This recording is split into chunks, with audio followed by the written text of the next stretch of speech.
Good morning, Cheryl Ann. How are we doing this morning? Kazap, KS, Bamacat. Good morning.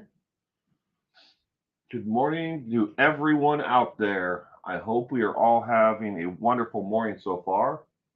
Miss K, hey Will, how's your mummy? Will and family? Family here is doing well. Thank you for asking, Miss K. I hope everyone in your neck of the woods is doing just as good.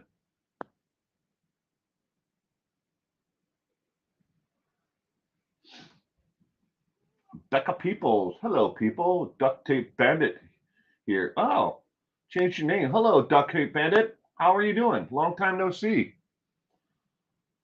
Missed you all. Life's gotten my way, sadly. Hope you all are okay. I'm doing great. I hope you are doing just as good, Duct Tape Bandit.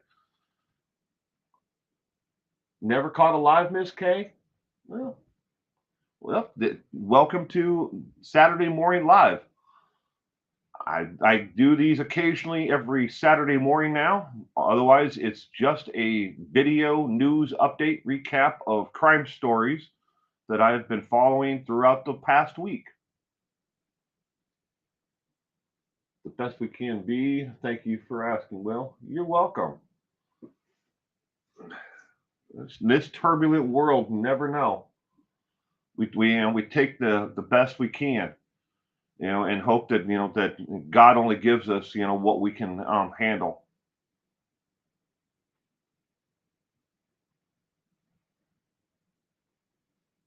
Duct tape bandit, Miss K. But how do I know you? Go back years? Well, I've been at this for about 5 years now. So very well, very could be, going back some time.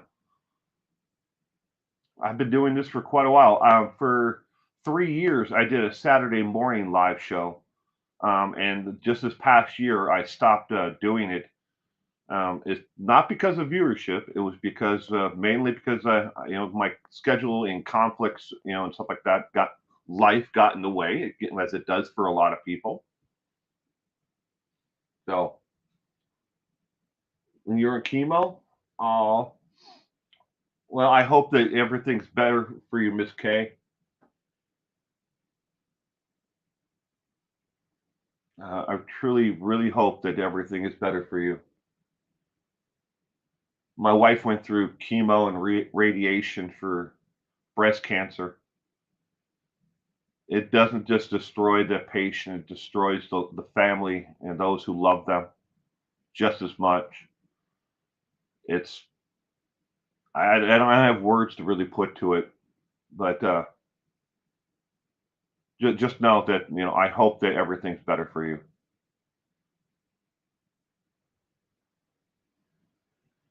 Have you been following Lori Vallow audio trial? Zep, I'm going to get into the news here in just a minute. And yes, I have been following it, listening to it as much as I can. And boy, have there been some crazy things going on in that case. So far, there hasn't been any, like major bombshells, but there are some things that I wanted to, to kind of cover. Oh, thank you, Miss K. I don't think that I'm smart. I'm average intelligence, but I know, how to tell the truth, and I know how to see the difference between those who are manipulative, who are out for their own empowerment, their own interest. So, all right, well, let's go ahead and jump right into this. So, the first case that I want to talk about is the Lori Vallow case. We don't have video for it, so I can't share any clips, but we do have the audio recordings that we've all been listening to and following along. But one of the first things that I wanted to talk about was something that came out in the case where it was a 15-minute phone call between Chad Daybell and Alex Cox. Now, in case you're not familiar with this case, Alex Cox is the brother of Lori Vallow, and he's most likely the individual who ended up killing JJ and Ty Lee. And there was and during that phone call itself, um, Chad actually called Alex a great warrior and said that he had done more that he'll than that he knows of that he'll probably never be able to repay. Basically, and then later on in the phone call, he actually gives Alex Cox a blessing for what he has done for them. Now, you can assume, at this point, that is the killing, the murder of JJ and Tylee. He gave him a blessing for it. As crazy as it is, I mean, and I want to make sure that I say right now, because of a comment that I received this morning from someone, on another avenue. If I make fun of Chad Daybell and Lori Vallow by calling them the dumbbells, you may see that as unprofessional, but it's my way of dealing with the insanity of the entire thing. How do you wrap your mind around a case where there is a light and a darkness and everyone gets a score, and you can lose lightness points by going to the bathroom early in the morning and you become more dark? How do you wrap your mind around that besides saying that's just dumb? You can pick another word if you don't like the word dumb. People are dumb because they're not educated, because they haven't put themselves forward to learn the difference. So I call them the dumbbells. Yeah. Is that professional of me to mock those who are doing things like this? Sure, yeah. But I'm not, ABC, evening news here. I am me. And 99.5% of the people who tune in are tuning in to hear me tell you, give you the facts around a case, but they're also tuning in so they get my perspective on it. So if I call someone to, dumbbells, yeah, it may not be the most professional thing to do, but it's not done out of ill will to harm you or to belittle you or to anything else, to, in any way to harm someone else. All right, moving on. Now that my rant is over with, Zuma, Zoma testified this past week in the Lori Vallow case, and there was part of it that I found that was really interesting about. Chad wanted to have a conversation with Zoma, but he didn't want Melanie, around to overhear what he had to say on a car trip. And now all three of them know each other. Melanie, Lori, and Zoma. They had met originally at a Bible study class where Lori was going to be talking, during that thing. And they've known each other since the 1990s, the early 1990s. But in that actual conversation, Chad relayed to Zoma that she is the reincarnation daughter of Lori, and that um, it's kind of convoluted. Of course, this entire case is convoluted when it comes right down to it.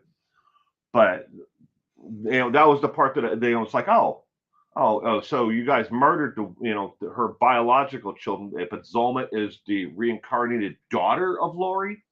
Oh, okay.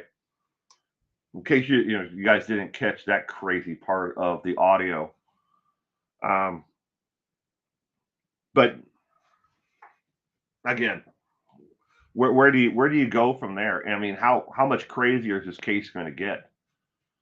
In retrospect, you look at where everything is, what we know about the case so far. They killed these people so they could be, their dark spirit, their possession of another individual could be relieved from them, so they could pass on to the other side of the veil, so they could be led to the promised land. And how do you believe in this stuff? It, only thing that comes into my mind is it's just dumb. But again, these people really believed in it. Excuse me. Is it dumb of me to judge them? Yeah. I think it's dumb for all of us to look from the outside in on this group and what they believed in and say, "Oh, this is totally normal," or "This is logical," in some form. But Lori Vallow, that case is going on, and I'm sure it's going to get, there's going to be some bombshells that are going to be dropped, coming forward because right now we're just getting into the start of it. Okay, next one. Next case that I wanted to talk about was the $100,000 in dimes. In case maybe you didn't see the video that I actually did on this because I did one this past week about a robbery out of the Philadelphia, Pennsylvania, where a truck driver was in. His task was to take 7 million dimes from the Philadelphia Mint to Miami, Florida, but he decided that he was tired and hungry. So he pulled into a parking lot that is shared with Walmart and Tire Factory.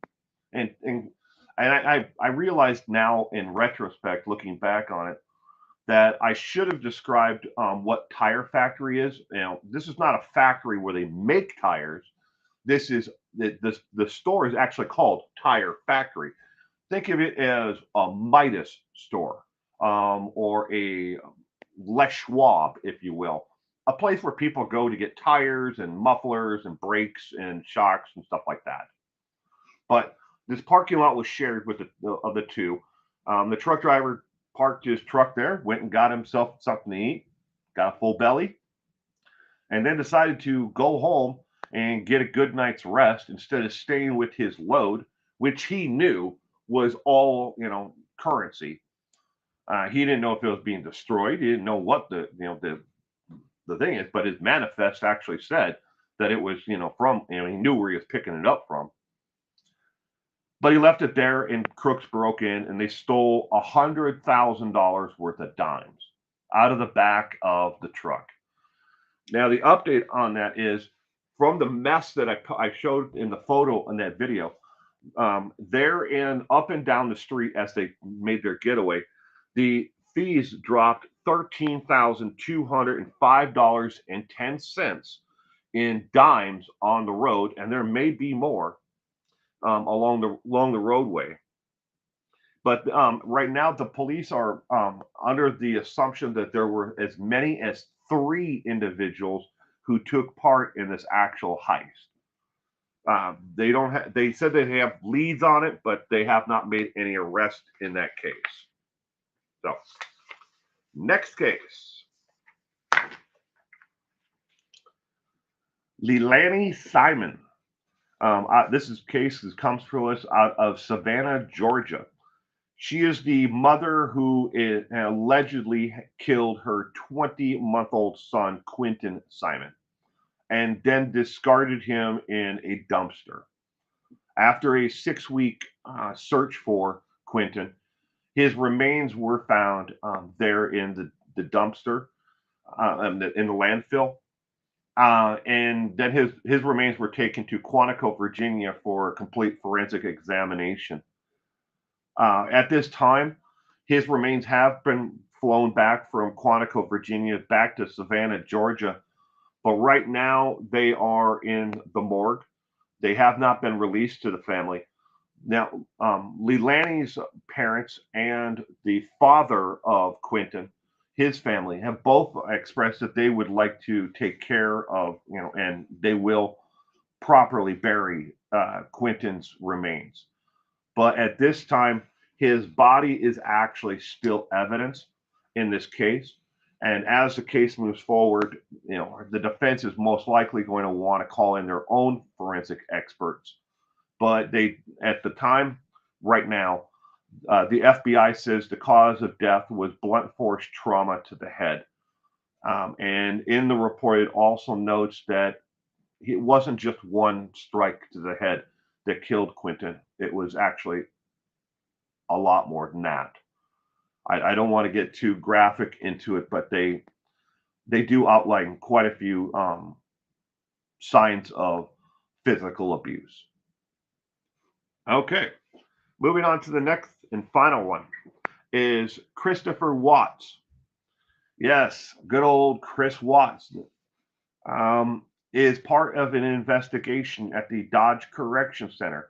Now, I don't know if I explained this clearly enough in the video because I did get quite a few comments that were backlash, against me because I did not provide enough information within it.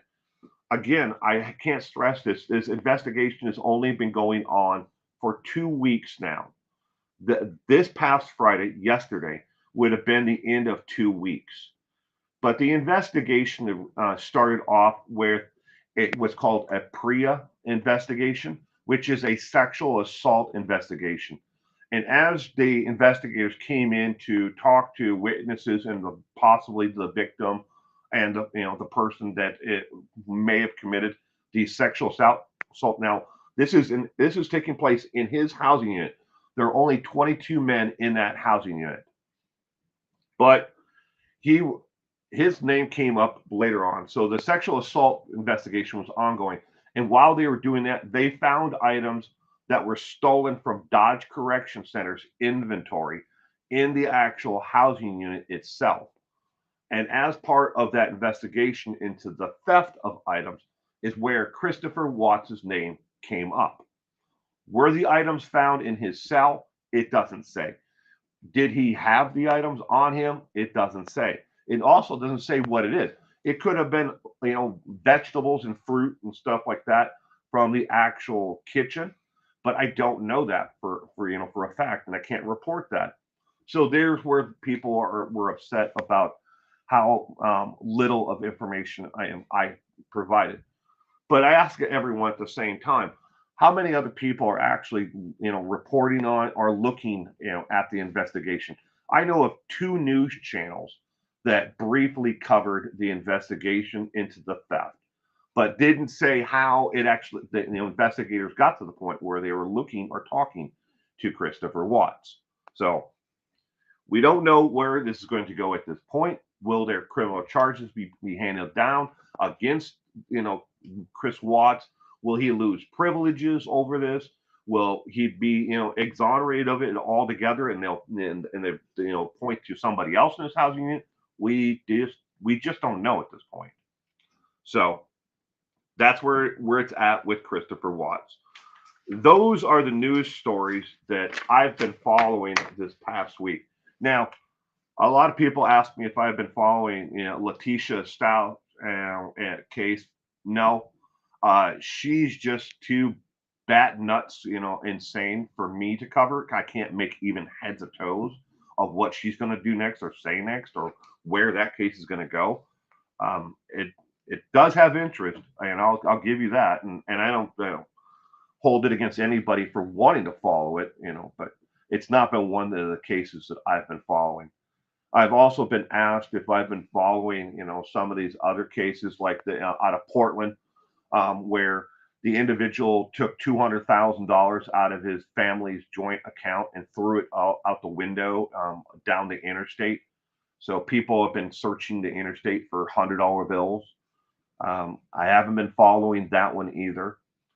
And apparently the police can't do anything about that because other than charge him with causing a disturbance or littering, because he did have rightful control of that money because his name was on the account and he could do whatever the hell he wanted with the money. So I haven't been following that case either. So now to the chat.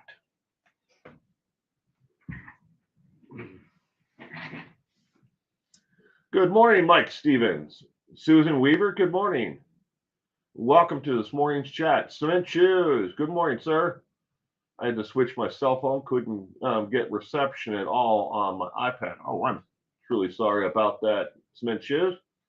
Hopefully everything has worked out for you there. Mandy Hall, good morning. Welcome this morning to everyone, and I hope I don't miss anyone, to this morning's news and chat. Hope we all had a wonderful week.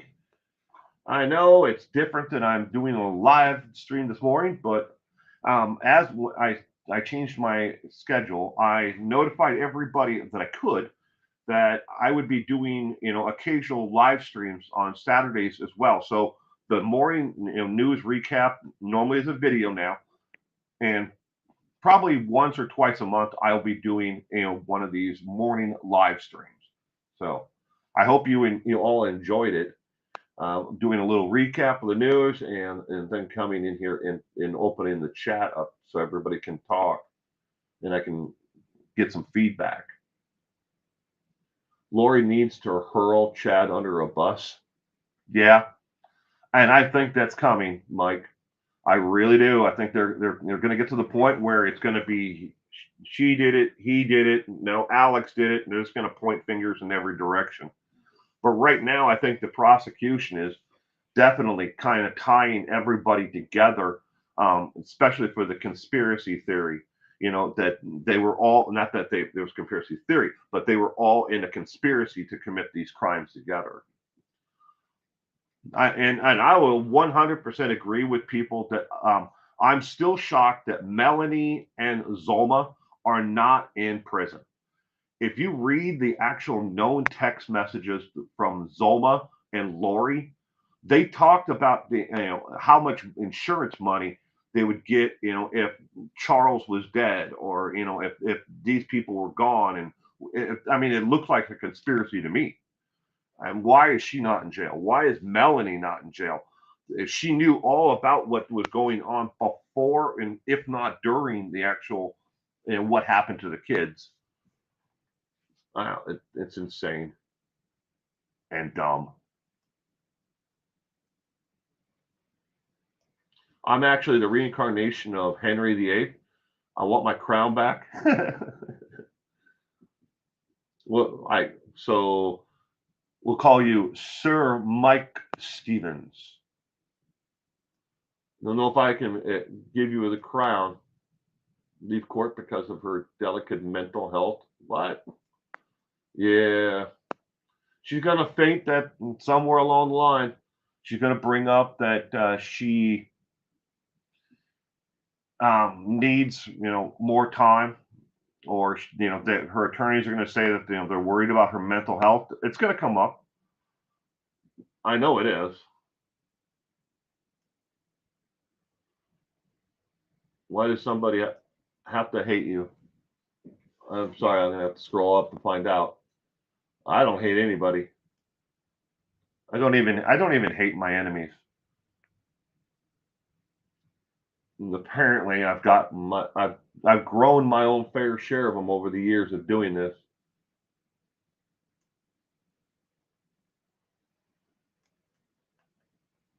Well, I really hope I tried to scroll all the way up to the top. I hope I didn't miss anybody by saying good morning to you. It's Sir Mike. Quentin Simon is his name. It's the middle of the afternoon here, so I'm happy to catch you live. Well, thank you, Mandy. Sleep during your night lives. On Sundays I do crime trivia. This Sunday is Israel Keys, the serial killer. I take requests for the different topics for the trivia night we do on Sundays at 4 p.m. Pacific Standard Time, and someone said that they one of the best nights that they had was Israel Keys, and then afterwards in the comment section and additionally on other social medias, I was suggested Israel Keys as again. So this Sunday is Israel Keys, and that's how it works. Whatever gets the most votes, that's what I end up doing the trivia nights on. Good morning, Rick Crowell.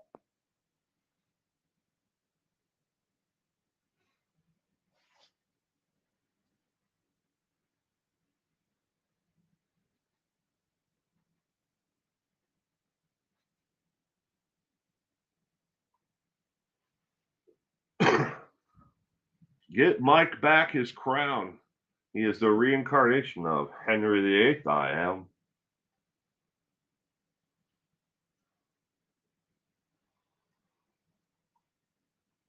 It's about her fragile mind now, and the prosecution gave her a get out of jail free card. Mr. Woods and Judge Boyce have done enough in this case. The case I'm speaking of Lori Vallow and Chad Daybell case. Mr. Woods and Judge Boyce have done enough in this case already to open up multiple avenues of appeal after the case is actually wrapped up. I've never seen a case like this. Now, I've seen cases that have taken 2, 3, 4 years, even longer to go from the beginning to the end. But I've never seen a case that has worked its way through the court system like this. And I'm not alone that way. You can just go over and and look at Crime Talk, with Scott Raish, and he feels the same way. We've never seen a case work this way.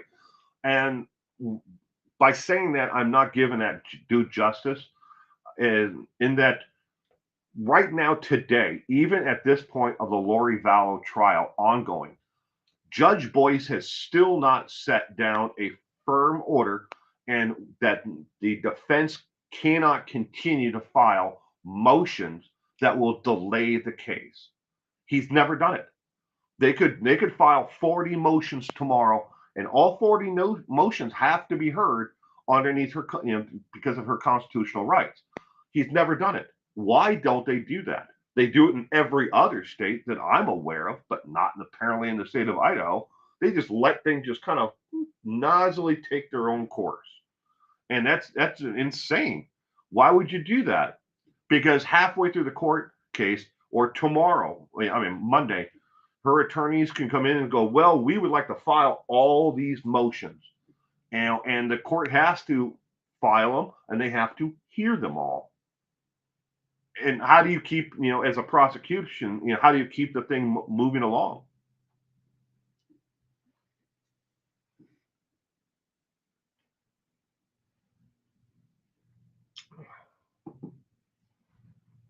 Like Steven says, I will never understand why these people think they can get away with these killings. Why spend your life in prison? Absolutely true. I hope to catch that trivia night. I always learn something new. Well, good, Susan. I hope so. Hope you can make it. You think the judge is sweet on Lori? I think there's more going on, Mike, behind the scenes than, I mean, I can't prove this. All right. But this is just my thought. From watching everything unravel to this point and where things have moved along, there seems to be something with the court that is going on is it Judge Boyce and the prosecution, Mr. Wood? Is it them? Is there something else bigger and grander behind it all that is controlling it? I mean, we can go down a slippery slope of conspiracy theories here, but I really think that there is a overwhelming, if not control, and interest in their religion and their background and power behind that religion in that area. Maybe not directly, it's like, okay, well, you're a Mormon, so we're going to let you go. Or you believe in this, so we're going to let you go, or we're going to skate on this. I think there's more behind going on. Again, I just can't, I don't have words to describe it, but I just have a feeling that there's something bigger going on here than what we see. Because of all those, and the reason why I say that is because of all the closed door meetings that were pretty fruitless. But why did they have to have them? Why did they have to toss away everyone else's constitutional rights to an open and fair courtroom just so they could do these menial things behind closed doors or in judges' chambers? Makes me wonder. Sasha. Good morning, Sasha. Hello, Will and Chad. I appreciate you all you do, Will. Sincerely, watch when I can. I don't interact a lot, but I've been listening to the Sasha trial case. Hope everyone has a great weekend. Sasha, I hope you have a terrific weekend and week ahead. And thank you very much for being here. Good morning, Gayla.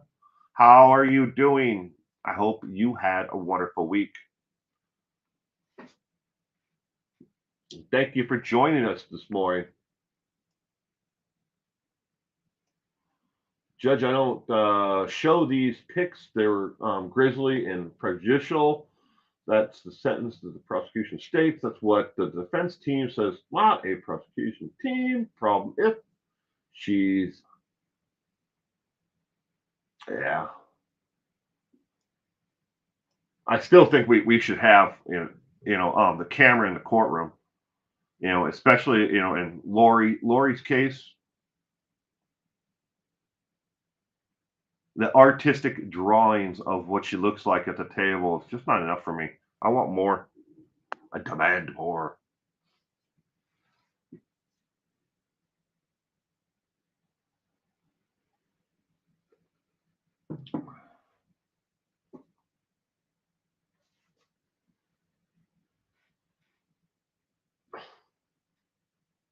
Debbie, good morning, Debbie. How are you doing this morning, sweetheart?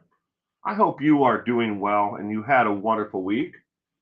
Got to have the recaps to my trials going on at the same time. Yeah. Well, thank you for joining us this morning, Debbie.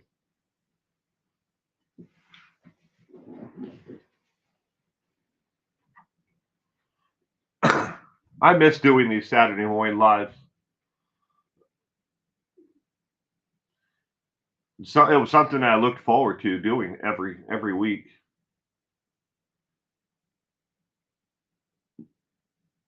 Your mom would be 93. Mm. I'm assuming by your comment there, Mike, that your mother has passed, and I'm truly sorry for that. The camera should be in the courtroom. Would have been good.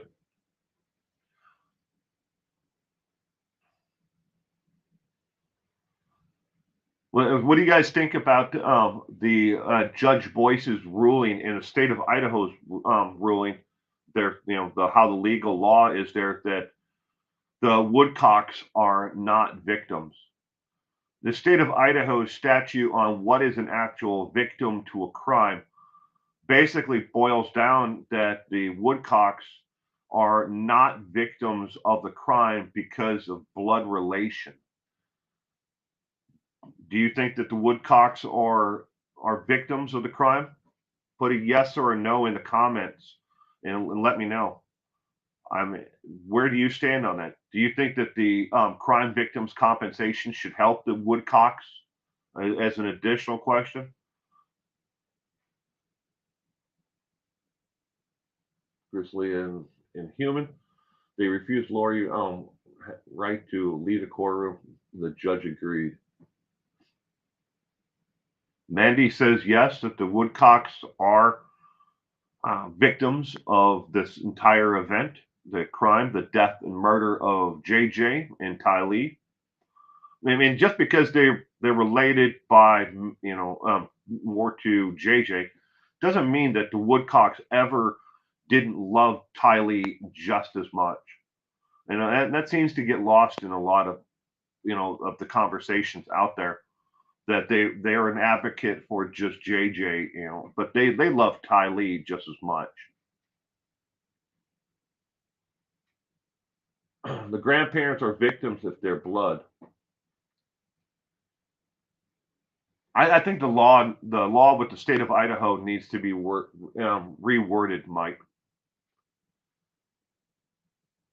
If someone is not, what about we are talking about this on another forum. But what if say like you, Mike, were involved in a long-term relationship, 25, 30, 40 years with someone, and you never married? In the state of Idaho, they wouldn't be considered a victim of your murder, or my murder or whatever the case might be, it they wouldn't be considered a victim of the crime. They spent 40 years, with you, but because Idaho does not recognize a what they call a common law marriage, you have to have a marriage of actual, legality, and marriage certificate, marriage itself, and everything else in the state of Idaho. They wouldn't treat your significant other as a victim. What if it was a gay couple? Would they, treat either one of those two differently? Gay marriage is allowed, and recognized in the state of Idaho, but would they treat that other individual differently because of the way the statute and the laws are written? That's where a lot of this falls into this giant gray area in the state of Idaho.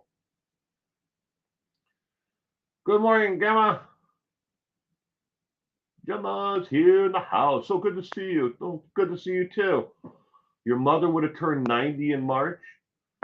God bless her soul, Sasha. I'm sorry that you've lost your mother as well. Excuse me.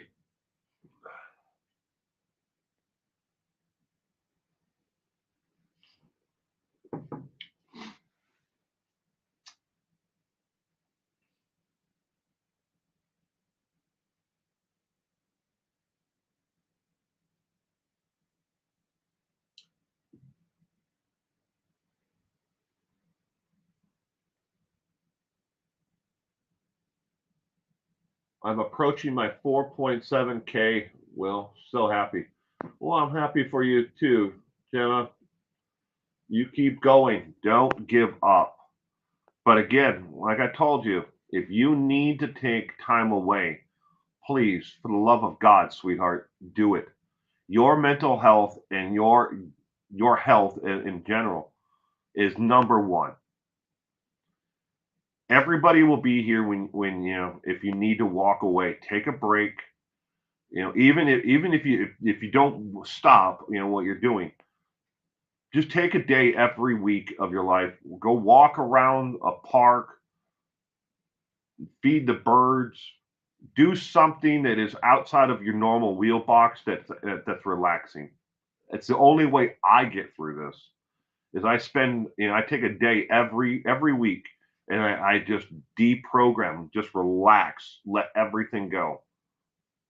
So it'll get to you. The internet can be a cruel, cruel place to be.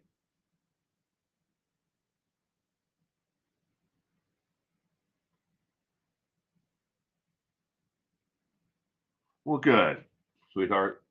Cheryl Ann, Alan, if I missed you this morning, I'm sorry.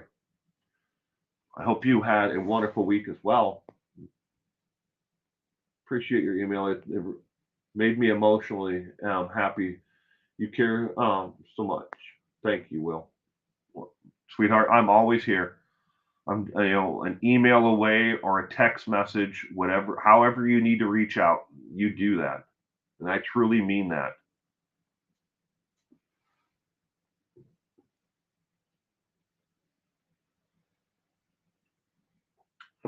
There's a lot more good out here on the internet than there is the negative. You just have to, and you don't have to find it. It's there, right there in front of you. You just have to make sure that you find a way to put it in perspective.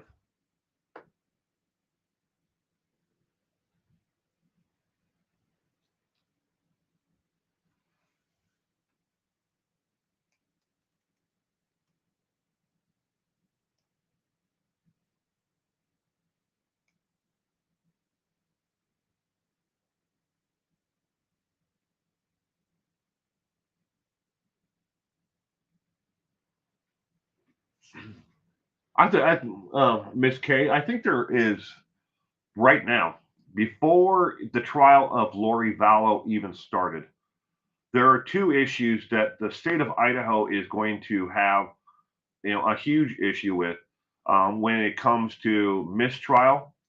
And that being first, she never waived her constitutional rights to a speedy trial. and they clearly violated her constitutional rights to a speedy trial.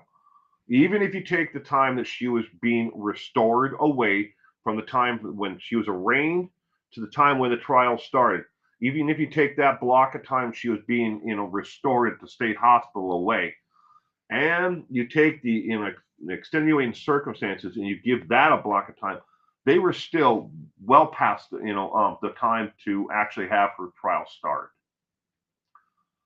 Was it because of delays in forensics, or getting documents from from the prosecution to the defense, which apparently is still ongoing? And it's going to be another issue. That's issue number two, is the sharing of the actual information, documents itself and discovery.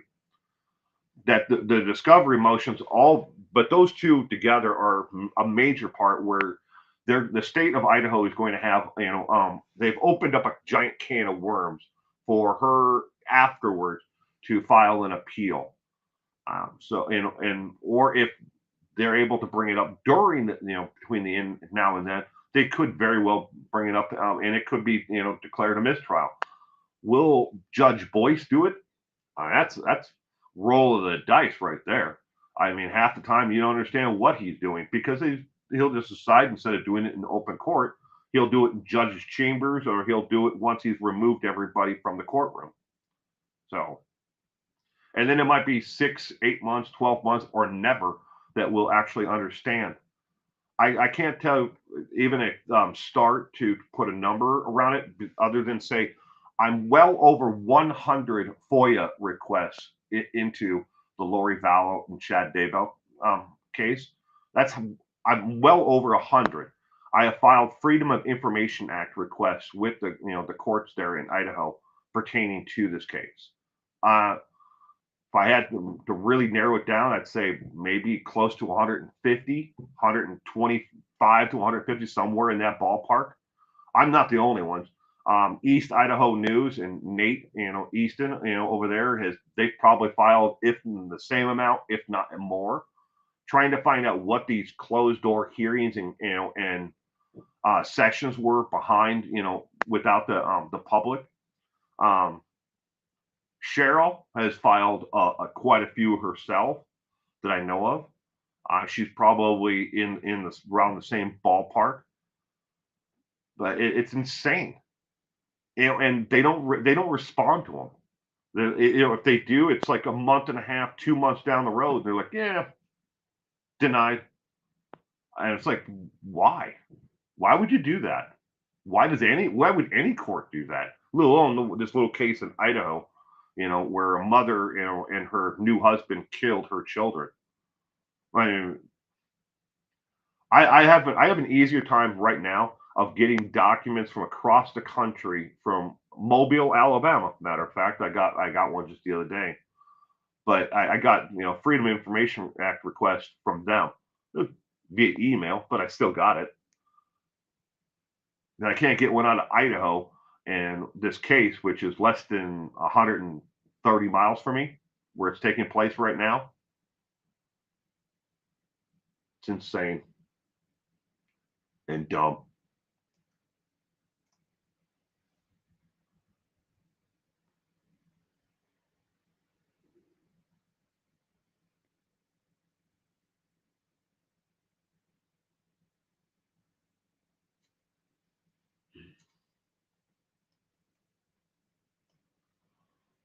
My dad had a quadruple bypass and lived 35 more years.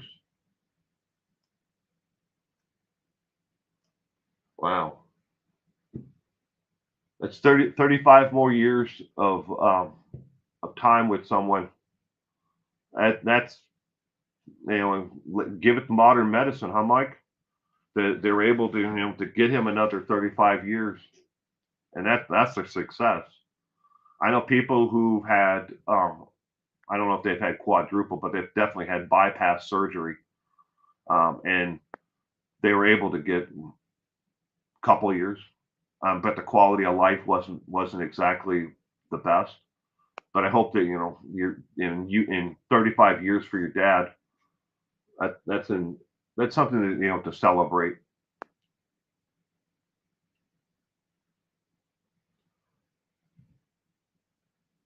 They have mentioned Tylee many times. Yes, they have.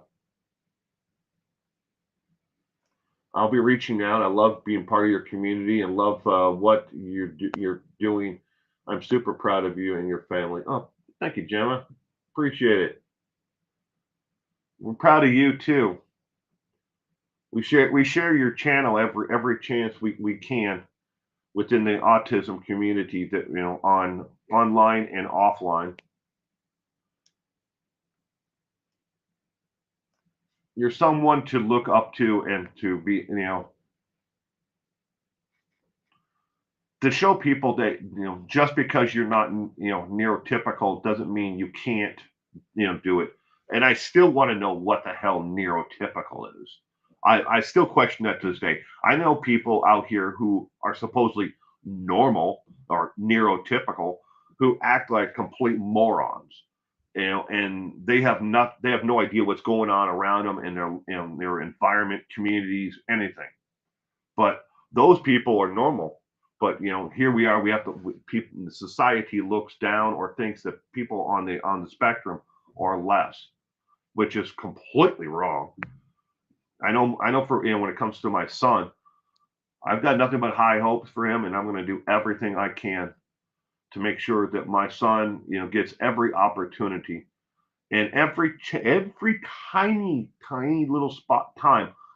I suspect that someone is withholding or not giving him the opportunities. You think mama bears are bad? Wait until daddy bear get those his claws on you. I will fight for him forever. Courtroom is aware Lori is claiming Lori is mentally sensitive, yet the prosecution choose to state Pics and Grizzlies worse than they have ever seen. It's going to get worse, Miss K. They have to bring that into evidence and I don't necessarily think I want to see the pictures of what happened to Tylee, and I don't want to see the pictures of JJ duct taped and wrapped up in plastic. These are images I don't want in my mind forever. And I'm sure the jury and the Woodcocks and those who are sitting in the gallery don't want to see them. And to Lori, and does she want to see them? Probably not. But they have to be brought into evidence. The jury needs to understand exactly what happened and what the final outcome was for both of them. So it's a fine balancing line. Is she sensitive? Of course she's sensitive. She's been sensitive and mentally, fragile since before this ever started. Of course, it. I don't believe it. I don't believe she's mentally sensitive. I don't believe any of it. I think she has manipulated everyone, her entire life, and it's just another one of her games that she's practiced at. I think maybe someone should give her an Oscar, or an Academy Award for what she's been doing. But I really don't believe she's mentally ill or she has ever been mentally ill. She believes in some crazy, theories and the doomsday, prophecies. But is that a sign and or something that we can say that is she's mentally ill because she believes in that? No. We all have the fundamental right to believe in whatever we want and choose whatever religion we want. So don't take me wrong in that aspect. I just find the things that they believed in and the things that they practiced, with the portholes, on down the list of crazy things that they believed in and that they practiced. I find it dumb and I find it, questionable, but they had the right to believe in it.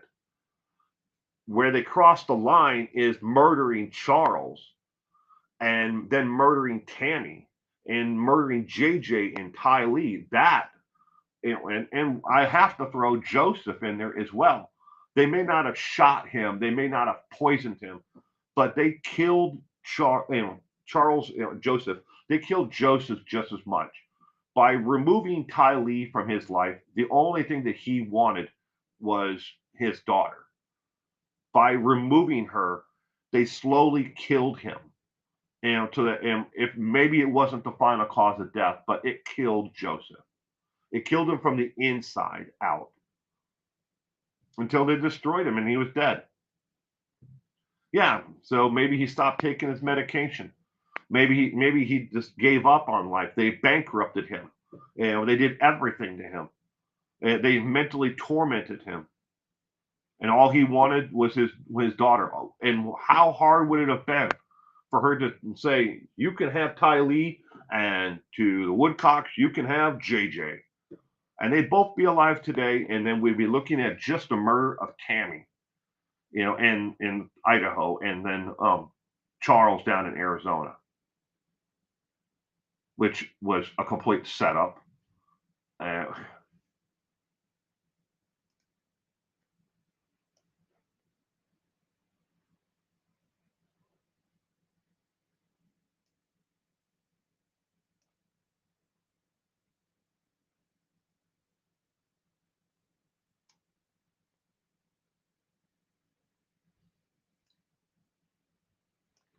Monica, good morning, Monica.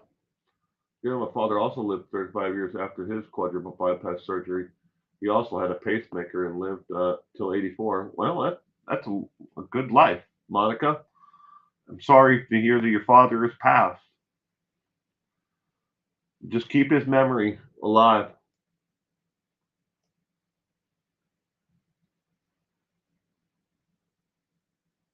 Call what they want, but Lori is just evil, greedy, and lust. Don't forget, what she said when she was up for bail after the, extradition back from Hawaii. We're going to see if all this is worth $1 million. Yeah, maybe she is off her rocker a little.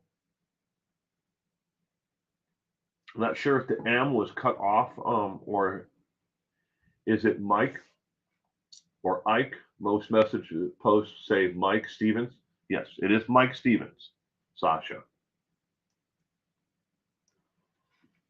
How can people be mentally sensitive when they commit a crime that violent?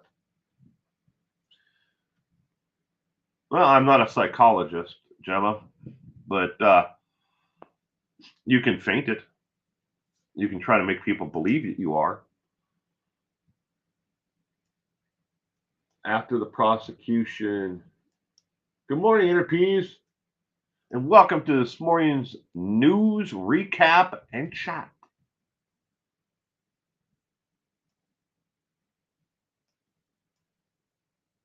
I was reading a comment and then it went.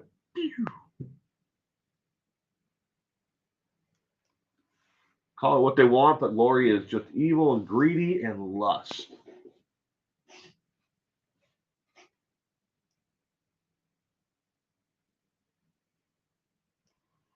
You think the prosecution handed her just one out?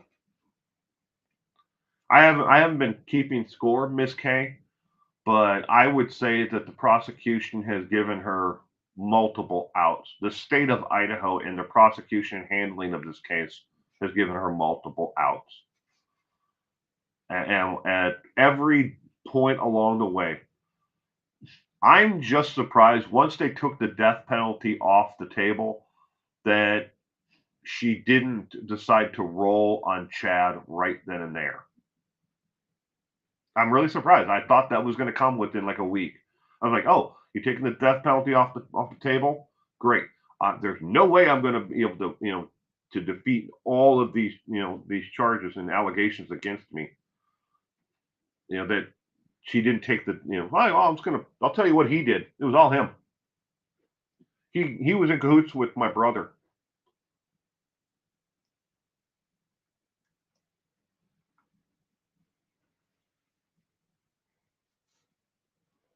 Killing Charles back.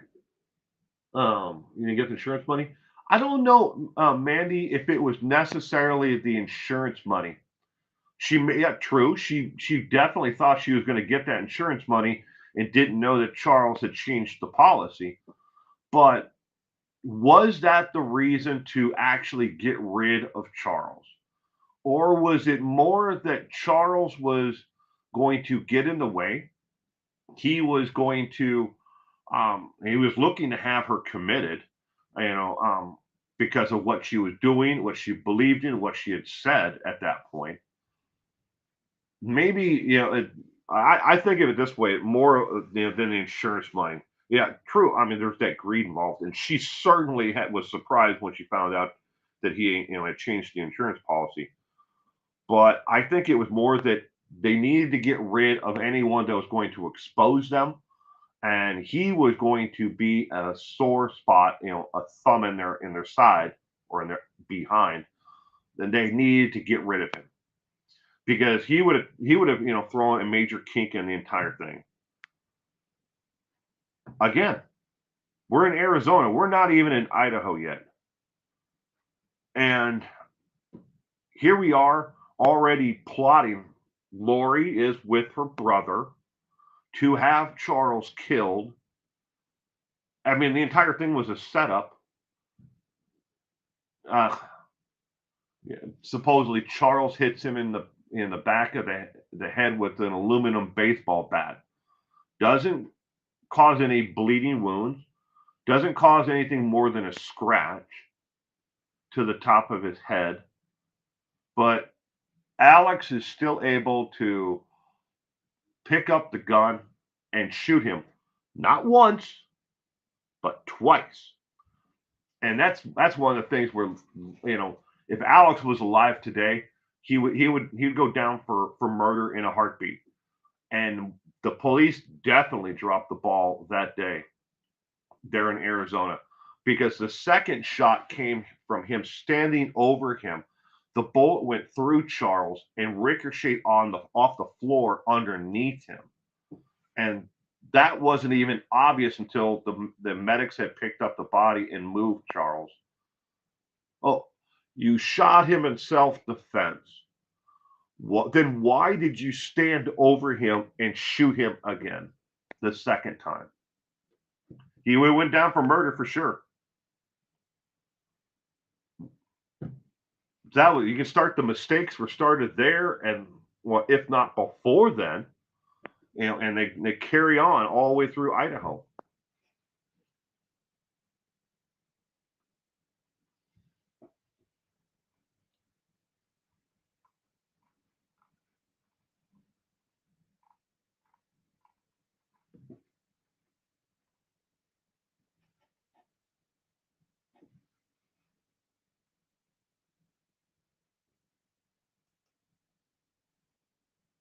Something crazy going on with the chat overlay.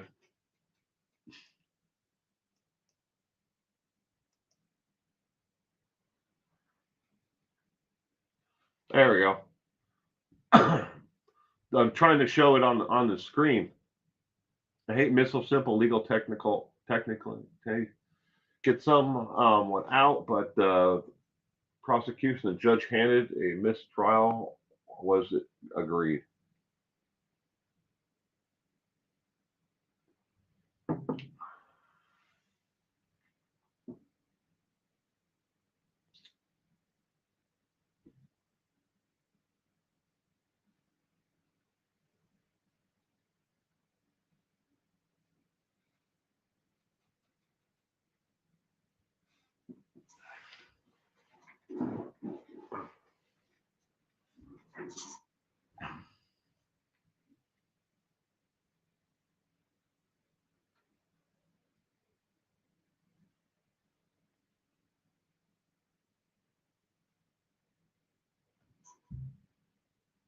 Sorry, I'm reading the comments. The surgery will probably buy you 10 more years. Well, good luck on that. Pray for you on the surgery, whatever it may be. Hearsay? Yeah. I'm definitely sitting on the outside watching in, just like everybody else with Lori Vallow and Chad Daybell. I still think the thing that it's insane. Will, I will send you some poetry via email later, some autism focused poems. Well, I appreciate that, Gemma. Please do.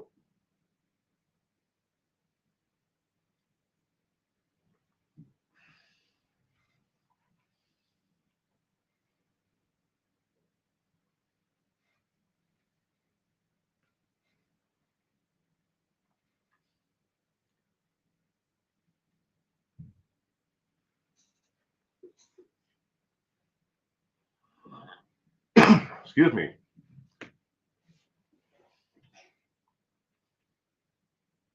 Going to go for a little bit longer here, ladies and gentlemen. Then I'm gonna wrap up this morning's news and chat. Doctor just told her they won't do surgery because she's 91. Quality of life decision. We're in that position right now, Gala, with my father-in-law.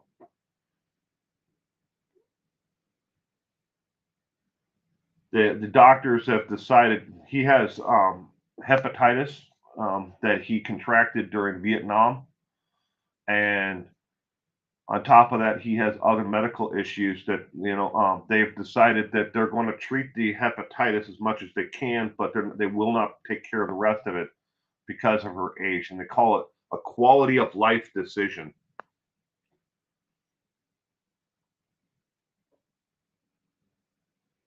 I guess eventually we're all going to get to that point. Is it medically going to give the patient any more quality of life? I mean, to us, and our loved ones, we all say, yeah, it's going to give more quality. I do anything and everything to extend the life of the individual, the mother, uncle, brother, whoever it may be.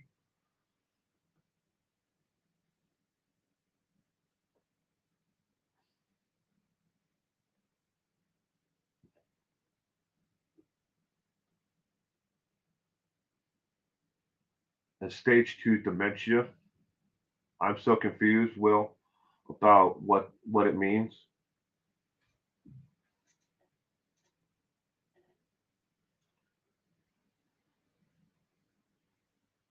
Well, thank you, Gayla.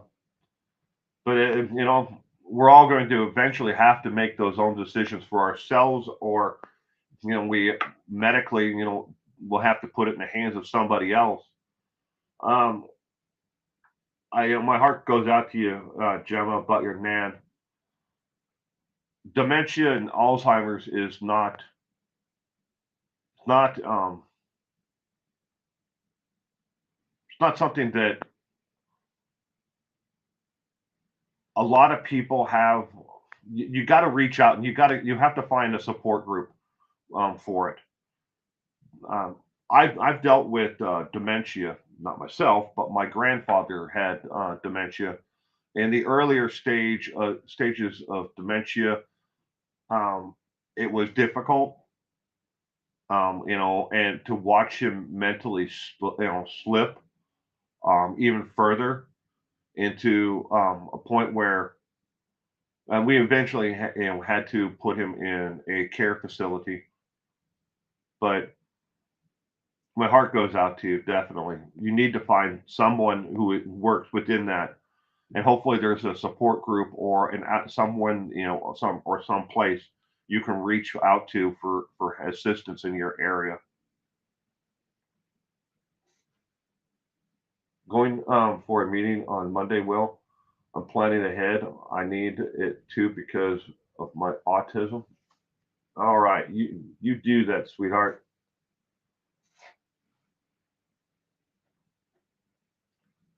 Give me those papers on the end of life choices, and I lost it. Talking about a directive, end of life directive.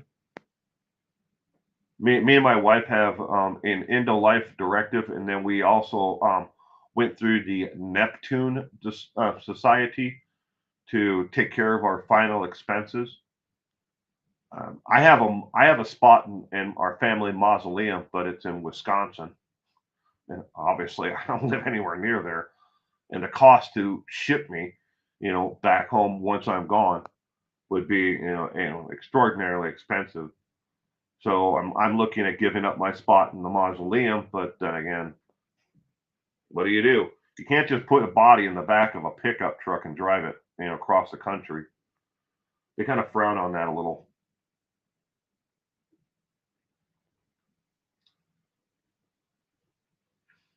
My mom had Alzheimer's. It was sad.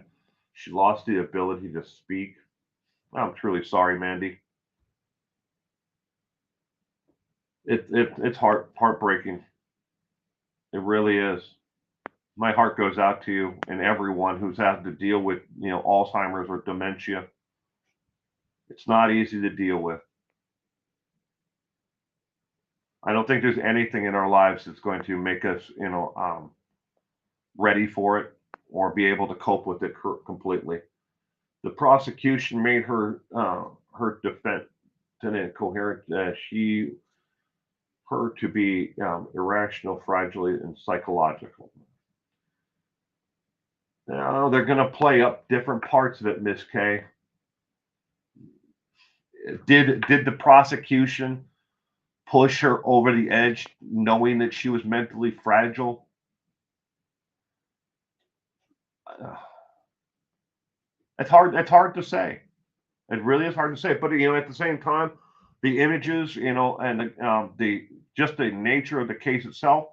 Who's to say if they never would have shown any of the evidence, and she just sat there with her head down, just hearing it could have been enough to push her over the edge and break her. That I don't work in the field of psychology. I don't believe she's as mentally ill as that she says she is, that she needs restorative care. But is it grounds for a mistrial, or are they going to throw the case out because what the prosecution did in that respect? I don't think that they've done anything wrong. In the case itself, I mean, I think they did plenty of things wrong before the case ever started. I mean, Alzheimer's, dementia, no speaking, and she lost a lot of weight near the end. Mm. Yeah. My grandfather, he had dementia, Alzheimer's. They say it was probably Alzheimer's, but they're not exactly sure at this. Back then, they were. It was early '80s when this was all happening. But for the longest time, he thought I was my dad, and he didn't know, who other members of the family were. But then he'd have moments of complete clarity of where he was and what was going on around him and who people were. And then other times it was he would fight and damn near try to kill someone for coming into his home.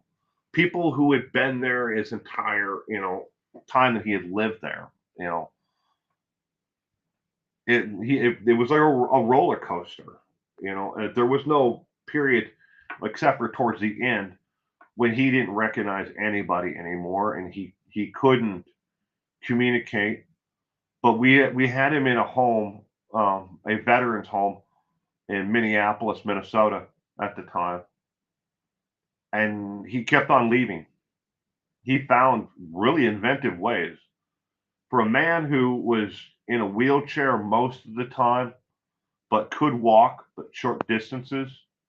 Yeah, he found ways to get out, and they'd call me up and like, "Hey, we lost your grandfather again," and I'm like, "Oh, I know where he is," and sure, I'd find him. It wasn't that hard. He always, and even when he didn't know anything that was going on around him, didn't know what year it was, his age, nothing at all. He always found a way to make it to a VFW, a Foreign Legion, bar, a Knights of Columbus bar, and with no money, no ID, nothing at all. He just go in and people just start buying him drinks. And it's like the alcohol with all the medication he was on certainly didn't make his mental clarity any better.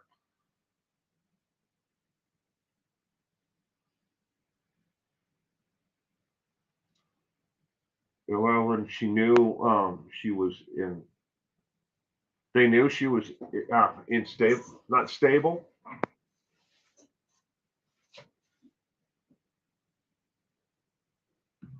Well, thank you. I'm glad we can help you in some way, Inner Peace.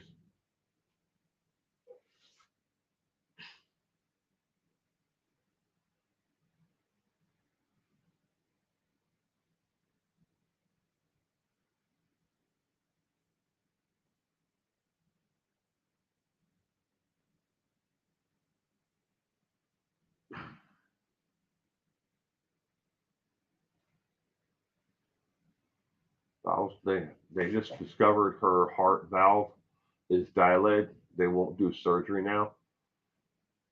Damn sorry about that, Gayla. Heart goes out to you, and I'll pray for you, you and your family, for what it's worth. A lot of people seem to take offense to that these days, but I don't mean it in an offensive way. Just because I pray for people doesn't mean that that I'm trying to push a value or anything else onto anybody else. It's just me being me. Well, ladies and gentlemen, I hate to end this, but I do need to wrap this up. I have other things I need to attend to. So I'm going to wish everyone a happy, and joyful rest of your weekend. And I really do appreciate each and every one of you being here this morning. And I will see you all again next Saturday, or hopefully before the Sunday tomorrow, for trivia night. Now, next Saturday is not a live show.